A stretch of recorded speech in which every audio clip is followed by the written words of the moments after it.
This is Jamie Dyer welcoming you to another edition of the Quo-Cast. And if you'd like to be a guest on a future episode of the podcast, you can email quocast@outlook.com. That's quocast@outlook.com. You can tweet at the Quo-Cast on Twitter or go to the Facebook page, facebook.com/the Quo-Cast. Welcome to the second episode of 2022. In this episode, I will be talking to Andy Gamble, who is a familiar face in the Quo camp. But first, I'm going to give a little bit of an update on things that are going on in the Quo universe at the moment. So, unfortunately, the Rhino's Revenge tour that was planned was cancelled due to Rhino getting COVID at the end of December and having issues with his voice, from what I understand. But if you are in very specific areas, some shows have been scheduled. So what we've got here is on the 4th of February, which is a Friday, Rhino's Revenge will be appearing at Chichester Inn in Chichester.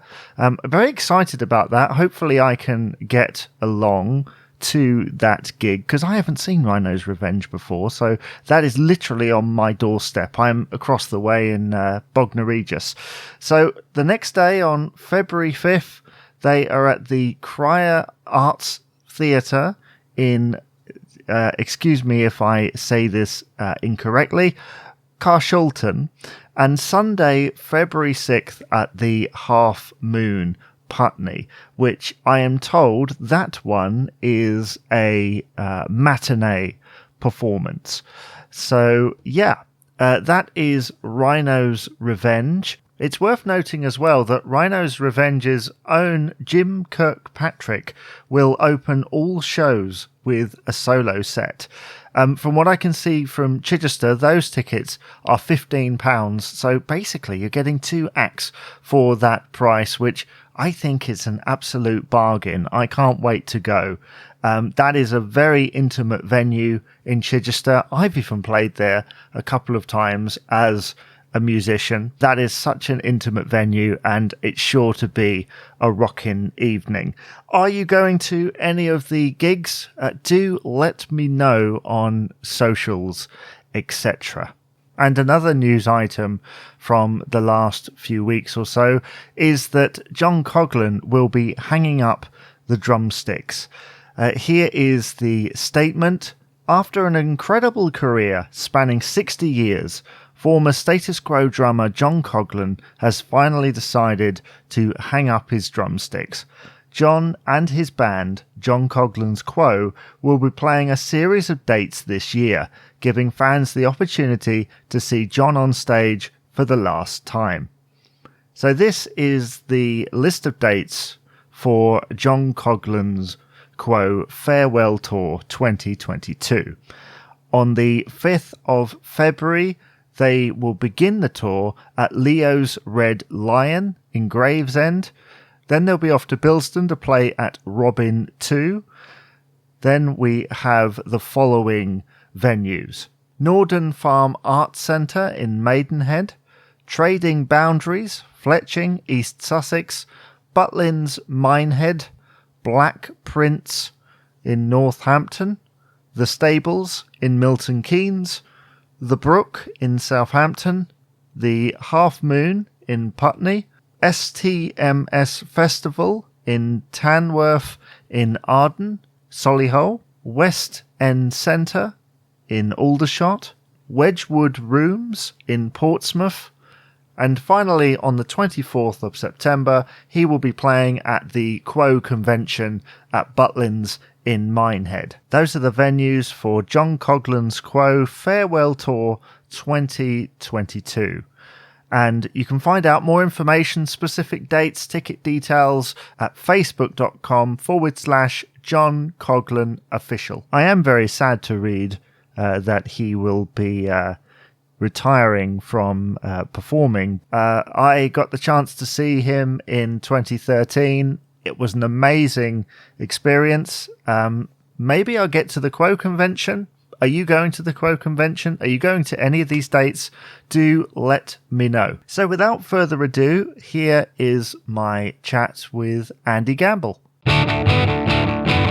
Usually the first question I ask is, how did you get into Status Quo? Crikey, a long time ago. I think I must have been about 11, 12 years old, and my parents got me 12 gold bars, 1 and 2. I think it was, 84, around about that time. And I really loved it. And obviously then, little did I know that Quo would come off the road, so I didn't really see anything until Live Aid. And then, again, it all went quiet because there was no sort of internet or anything in those days, was it, to keep record. And suddenly saw Rolling Home appear on, I think, something like Whack-A-Day or something, if I remember rightly. This Rolling Home video appeared, and I thought, oh, my God, that's the band I like, And it's just gone from there. Just, on and on and on for the last God knows how many years, just followed the band. And you've really taken that to heights, haven't you? Because you're involved in the band now, aren't you? I mean, give me a little rundown about, your history with working with the band. Well, I suppose ever since I got into video TV production, obviously, because I'm such a Quo fan, you always want to get into working with the band. And it was a long time ago, I think I contacted Simon Porter. It might have been even through Mike Rano as well, sort of, late 90s, early 2000s. And I gradually just kept pestering Simon Porter, and I got a meeting with him, and I just got onto the ladder of, hey, look, this is what we do. And I did some archiving for Duroc of some of their tapes first, which was, again, there was nothing of any interest. It was just TV appearances, really. But then we got an opportunity to do some filming with Mick Wall around the Pictures era time. We did some interviews with Francis and Rick, which went well. And then we luckily got asked to do the Pictures documentary for Biography Channel. And it's just gone from there. We've done various projects with the band since then, including all the Frantic Four reunion stuff, the first one, which was difficult. It wasn't easy doing that. I think in hindsight, the second tour would have been easier to work on because the first one there was a lot of, difficult things going on. But yeah, we did it and it got done. I wish it hadn't been Wembley, though. The Wembley gig was difficult to film. Logistic problems, and it would have been better to have done one of the other ones, but that was out of my hands. Well, I'm sure from what I remember, Hammersmith was kind of the one that fans wanted, because I went to one of the gigs in 2013 and it was loud. That was a real hardcore crowd, but there were apparently extra financial things involved in that because you have to pay for it. I think so, yeah. I think the management would have liked Hammersmith, but I think financially it was just not feasible to do it there. Whether or not we could have done one of the other venues, Glasgow was a little bit small, possibly to do. Wolverhampton would have been okay, I suppose, but it was out of my hands. We were just told that it was going to be Wembley, and that was it. It was difficult to film there because it's such a high stage. Even though it's Status Quo and it's a big band, we don't have the huge, massive budgets of the massive bands, so we do have to do it on a slight budget scale, but it turned out okay. Well, there are many fans who are pleased with the work, I'm sure. I mean, you've also done the fan club convention. You filmed stuff for that quite extensively. Yeah, I mean, that's more of a labour of love, really. The first one we went down and I just brought the cameras along and said to Yvonne, look, I run this company. I'm coming anyway. Let's do some filming. And it's just a labour of love for me, the convention. I love going down there and meeting everyone. And it's a great few days, isn't it? So, I look forward to this one coming. It's going to be great. I mean, we'll be filming again. I mean, I don't really know. I mean, who's going to be there, what's going to be there. There's probably going to be new bands there. So whether or not it comes out on DVD or not, I don't know. It might just be social media stuff we do, but we'll see. Do you have any kind of other musical interests outside of Quo? I'm sure you do a lot in your line of work. Mm-hmm. We work a lot with the HRH company. They do a lot of festivals in sort of the winter months round the holiday camps and O2 academies. John Cogran's Quo have done a couple of them. So yeah, there's all sorts of sort of bit too heavy for my liking, some of it, but yeah, there's all sorts of the Saxon, Magnum, that sort of ilk bands there. So it's quite prestigious, and then it's also a good outlet for a lot of Massive Wagons came through there. I remember filming Massive Wagons when they first started HRH, going back 10 years. So there is a good outlet of rock bands coming through this organisation, HRH, and it's a good weekend for people who want to go and see good rock music and blues music. They do different genres. It's not just long hairs there.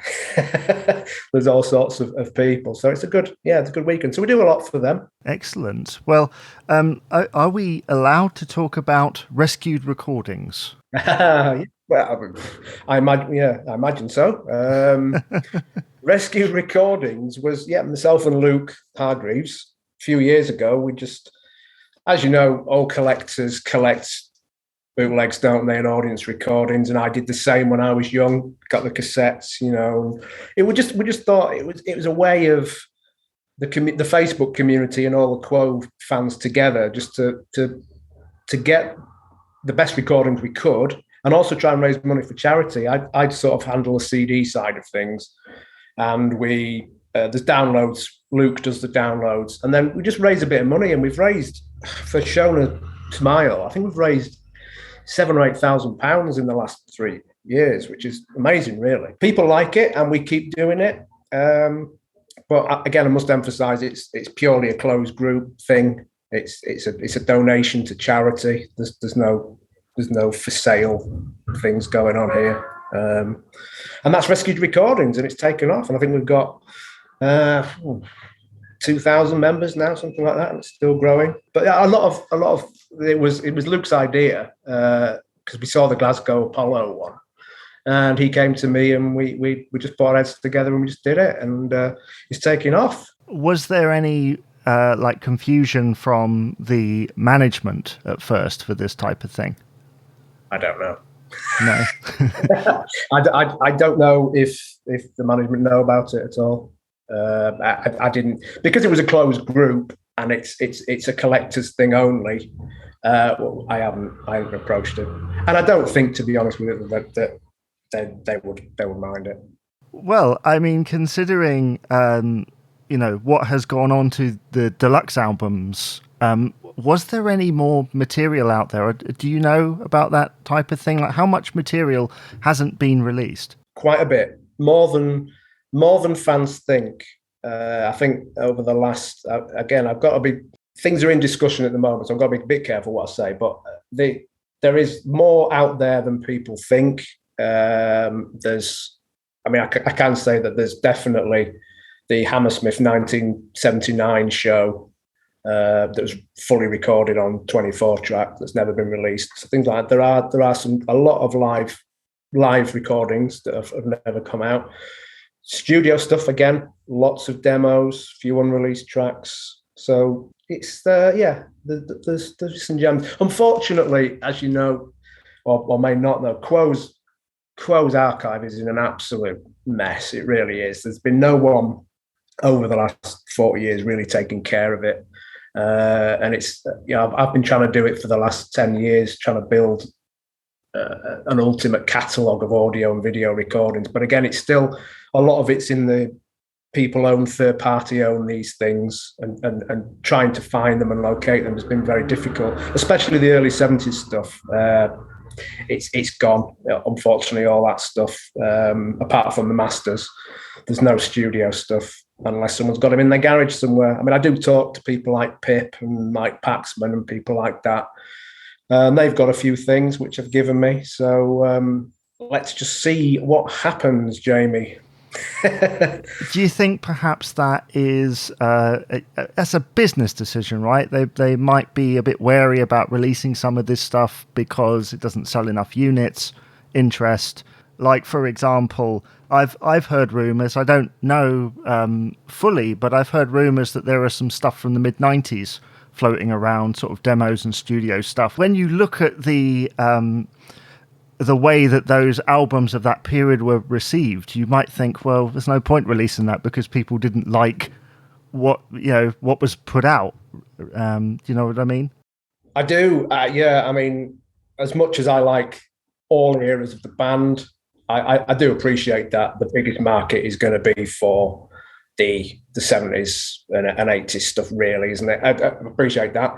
But unfortunately, for a project like this, that's the stuff that's a bit thin on the ground. So it is a balancing act. And I think, again, because it has to go through Universal, this project, if it ever does come off the ground, because Francis and Rick sold their rights to Universal long ago, we are in their hands. So again, it's down to units, and with CD sales falling off and physical product falling off, it's quite a difficult decision to do something. But I imagine if it is going to happen, it would be a collector's box set thing. Fingers crossed. And I'm crossing my fingers there for people who can't see. So let's see what happens. I get on really well with Simon, and he knows all about the project, but it's slightly out of his hands as well, and within somebody else's hands.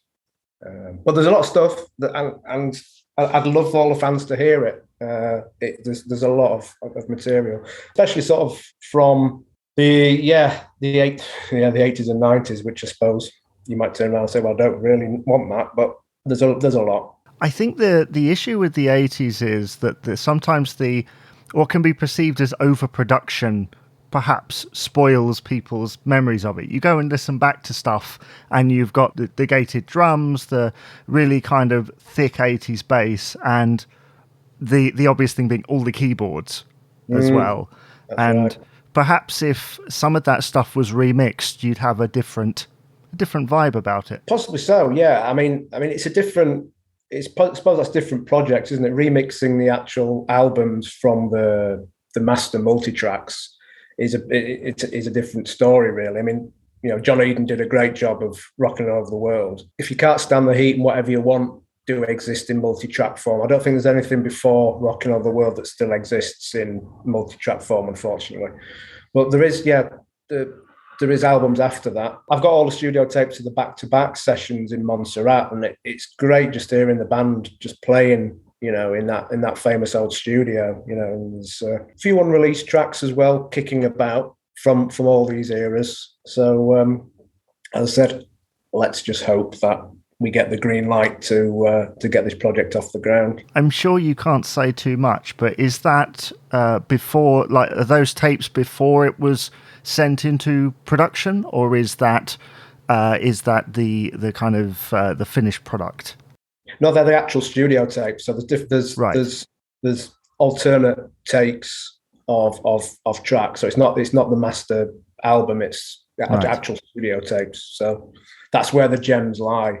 I think a big problem that we have working with such a massive organisation as Universal is that they have so many artists, and all their tapes are just catalogued by somebody just reading what's on the box and cataloguing it into a PDF document. What I've learned a quick story of how I also got into this is that I went down to Francis's house. Bob Young told me that Francis was throwing tapes away. He went round and Francis had a skip and there was a lot of tapes in it. So Bob managed to stop him, and I think he told Simon, and Simon said to me, "Andy, get down in a van ASAP and get these tapes because Francis is going to throw them away." So I did. I got a van, went down and cleared his studio of all these tapes, and that's where a lot of these gems were found. So yeah, if it wasn't for Bob just nipping round to Francis's house, there could have been a lot gone. I mean, there might have been a lot already thrown, but Francis, bless him, he's not. It's something that doesn't really appeal to the band, this type of thing. No, they're very much a looking forward type of group. Yeah, absolutely. I mean, even at this late stage in their career, it's still, I don't think anything that Francis will be interested in. But hey, it doesn't matter. Wasn't it that the Rockin' All Over the World tapes were found in his garage? Yeah, absolutely. Yeah. They just we just happened to find them. I mean, some of the tapes are in a dreadful state, as people have probably seen on John Eden's videos, really good videos of remixing. There's a lot of restoration has to be done with these tapes before we can even get them on the tape machines to actually play them. Well, we actually dehydrate them. I think John bakes them, but we actually use a food dehydrator, which you put the tape in, takes all the moisture off it, and it just makes it easy to play. So all the Milton Keynes reels as well. We've got a lot of the Milton Keynes show in 24 track as well as we've got, so loads of stuff. I don't want to give too much away. It's all right. We'll get off of that conversation, and obviously at a later stage, if you want to come back and talk about that when you're allowed to, then please do. But do you have, this is such an obvious question, but do you have like a particular favorite album from the band? I'd say probably two or three. I mean, I've always loved Blue for You. I've also had I've really liked If You Can't Stand the Heat. I know it's not a favourite of a lot of people, but I've really loved that album. I like the brass and stuff on the tracks. I really like that. Then coming sort of to more, and In the Army Now will always be a favourite because it was the first album I ever bought on release day when it came out. So I do like that. And more modern ones, Quid Pro Quo, I think, was a good album. Probably a bit too long, really. Too many tracks on it, I think. But it's the last 4 or 5 are a bit fillers, but there's some great stuff on Quid Pro Quo, I think. Do you think that's the issue with the more modern releases? It's just too many tracks? Possibly, yeah. Possibly, I think so. I think there's the odd track that just going through the motions type tracks out there, in my opinion. Things like My Old Ways and things like that. They're just neither here nor there, are they? In my opinion. Well, at the beginning of the CD period, say starting with Rock Till You Drop, you could see why they would add extra tracks because it adds extra value, means more sale. Yeah, absolutely. And I mean, there was also different formats, wasn't there? Your vinyl format and your cassette format. But I mean, nowadays it doesn't matter, does it? Physical sales are next to nothing, which again could be a sticking point for this project. But I think one of the problems as well is Quo's audience. Who's going to buy Quo releases these days? You've got your hardcore fans, like us, yourself, who will always buy them. But who's going to buy a Status Quo release now apart from those people, which is quite difficult, really. I don't know where you would aim it at anymore, which is why, as I said before, we would go down the collector's route, really, rather than a big general release. I don't think those days exist anymore for Quo, unfortunately. Are you planning on seeing them live on the next tour? Oh yeah, I like to go as a fan as well. Even when we're working with them, I never want to come away from keep blagging the management for tickets. I want to go as a fan because that's what I've always done. So yeah, I'll be there enjoying it. Whether or not there'll be any filming done of this tour, I don't know. I've approached them, but they're not keen on doing much. So, but I'm sure one will get filmed. But yeah, I'm going to enjoy it. Let's just hope that they change the set round a little bit. Mind you. They've been asking that for the past 30 years, haven't they? Absolutely, yeah. I know. It doesn't hold much hope when I think they're only going to go in for a couple of weeks out of the rehearsal. So, well, just as we're recording this, Rhino has just come out and said that he's got COVID. Well, the management said that he was diagnosed with COVID, tested positive for COVID, to use the right terminology, in December, and obviously has had to cancel all of the Rhino's Revenge shows. So we'll just have to wait and see on that. Obviously, this is coming out about 2 weeks after I record it, so who knows what would have happened. To talk about Rhino's live album for a moment, I thought that was a really interesting idea because he doesn't play huge venues. He plays sort of like theatres and smaller venues. And so I haven't even listened to the sample that they gave out because I was like, well, I want to come through the door and listen to it from the off and get a feel for it. I imagine that the sound is a little bit more intimate than, say, a big scale release. Yeah, I mean, to say they're only a 3-piece, well, they were at the convention when we filmed them. They give off a hell of a racket for a 3-piece.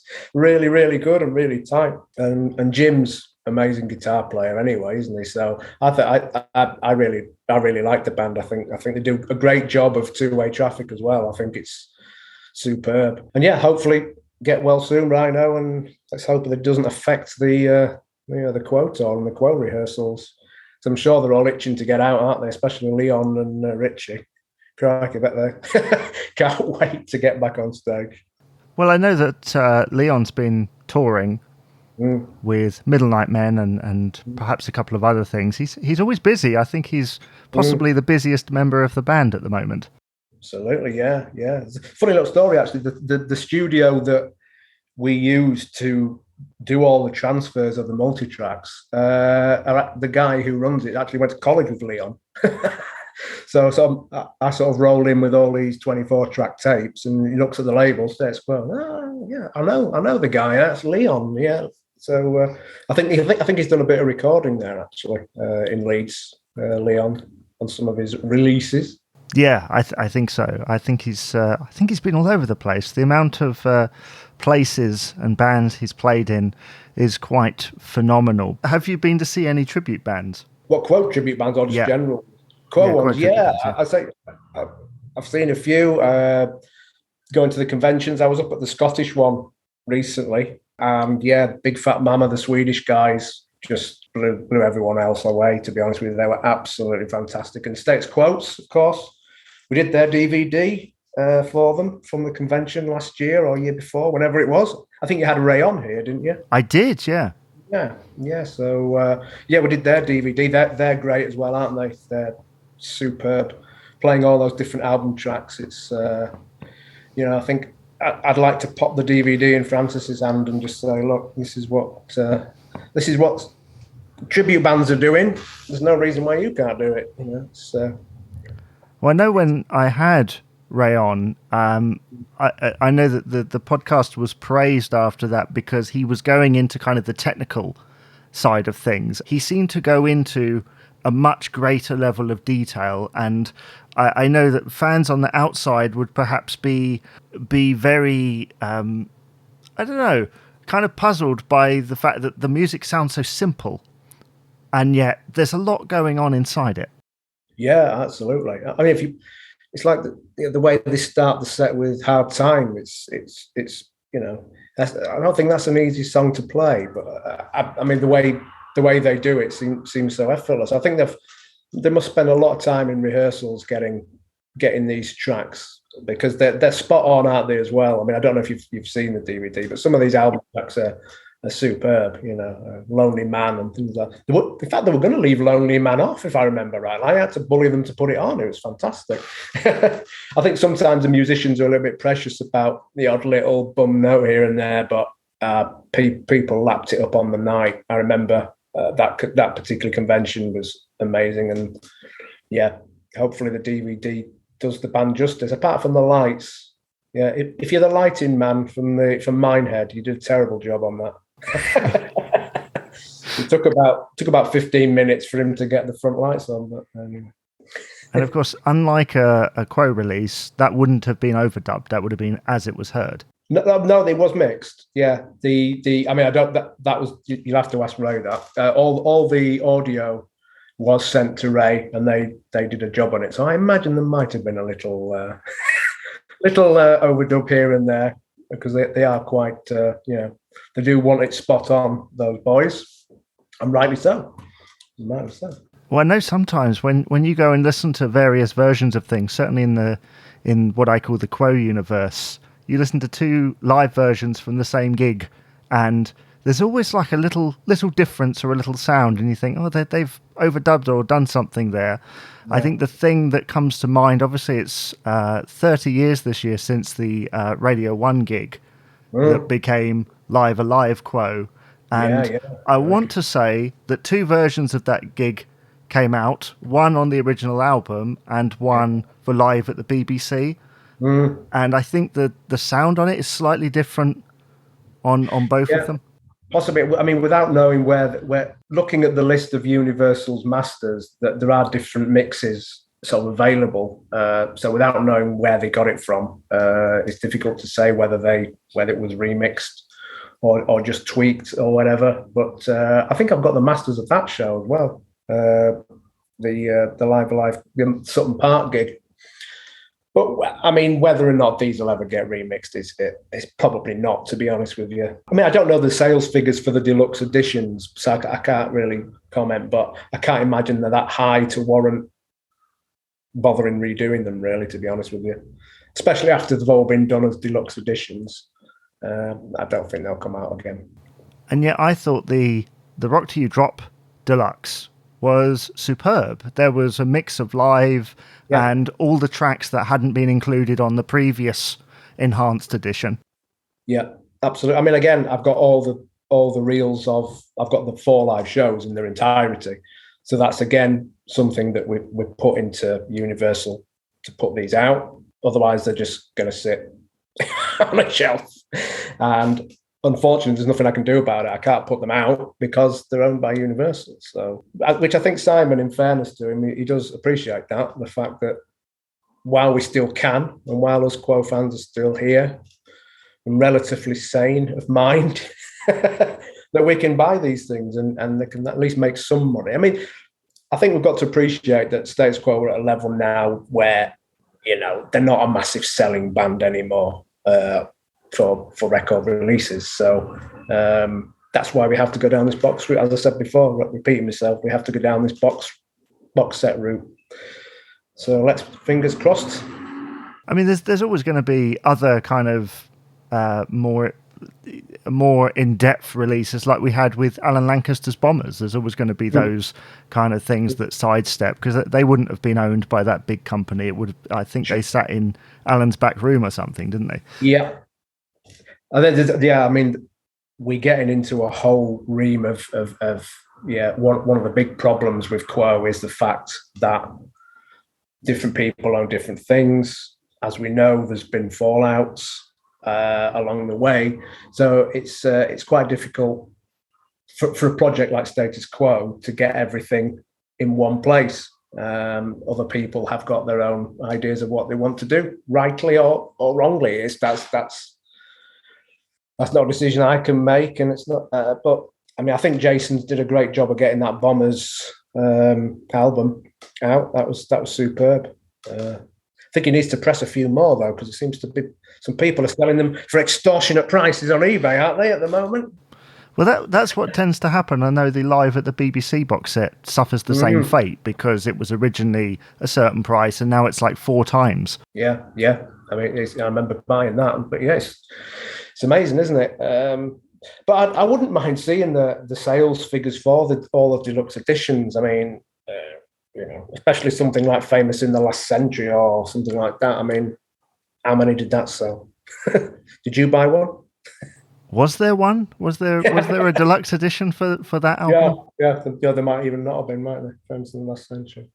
But there was Perfect Remedy, wasn't there? And Ain't Complaining and things, but I think some of them, unfortunately, they're just, like the Never Too Late one, they just whacked on a bootleg, didn't they? And it covered about disc and a half. But well, when there's so little, I guess, that has been recorded in that era, and with Never Too Late status as kind of being part of the same session as the previous album, what do you do about that? Well, exactly, yeah. But, all Universal have to do is look in their archive or come and ask me, and they would have found something. I mean, personally speaking, as a fan, I have only bought, I think, one deluxe edition, and that was the Rockin' All Over the World one, because it had the remix on it, and I think perhaps a lot of fans are the same. I've got the previous Tim Turan mixes from the mid-2000s. I'm not a completist, and I think perhaps a lot of fans are like that. They're like, well, I've got the album, or I can stream it. Yeah. Absolutely. I mean, I'm not a completist either. I used to collect everything, up to about the mid-90s, and I just got fed up of it. I thought, well, I'm never going to get rid of these things. I'm never going to. And then Spotify comes round and you lose your record player, don't you? But that's since come back in now. So I'm not a completist either. But I mean, I'd possibly like to know if there was a box set come out of all these unreleased things, would people be interested in buying it? Well, they'd have one sale here and one sale there. Get in touch to Jamie and let's get let's do a pre-sale. Cue the emails to me or to you going, when are they coming out? When are they coming out? Yeah. Well, come back to me in a couple of months and I might have some answers for you. Mind you, I've been saying that for 8 years. It's been a long project. All the time that they start recording new stuff, Rhino was talking about writing some new songs a couple of years ago when I interviewed him. So they're constantly thinking ahead and thinking about the next thing, and they might record, a concert or two from the next tour. Because these days, I think you never know when it's going to be the last one. Yeah. But I think, I was talking with Mike Paxman recently. I was giving him some, and I think the problem is that I think that Adele have got all the Live Here Now releases now, all the live stuff. So whether or not they're going to do anything with those, I don't know, possibly. But, how many times do we need Caroline Rocking Over the World, whatever you want in the army now, releasing again live? It's officially, I mean, it's, if they did a great new set next tour, it'd be fantastic, wouldn't it? But if it's just going to be Caroline, Something About a Baby, Light Rain, Roll Over, whatever, I don't think there'll be much interest, really. Although in recent years, they've changed around some of the arrangements for those things. They've lowered keys and stuff to accommodate singers. Yeah, that's right. Yeah. Rhino and Richie take lead vocal on some things now, don't they? Let's see. But I mean, they're getting older, aren't they? It's got to have the same energy. I can see maybe the set coming down in length a little bit. But let's see next month. Hopefully, if it goes ahead, Jamie. With this COVID kicking about, anything could happen, couldn't it? Yeah, who knows? I know sometimes there's this theory that if they stop touring, that's when all the recordings will start to come out. Yeah. I mean, in the discussions I've had with Simon, that has come to light. Especially if they were going to put a lot of marketing behind something, that at the moment they will be more interested in a new release and following that up with, a tour or whatever, as we've had for the last 20 odd years. But as we come into the end now, I might not have another album now, so it's probably the time. It's the time. Yeah, so we shall draw this to a close, but normally the last question I ask these days in the recent episodes is if you could recommend one or two albums of Quo to somebody who perhaps hasn't heard it very much, then what would you recommend? Oh, that's a very good question, Jamie. That's a very good question. I suppose again, it depends if you want to give them a rounded view of what you think Quo's music is, or if they want to give them you could give them a Quo album, couldn't you, and say, right, this is what we grew up, this is the sound, this is everything, or Pile Driver or something like that.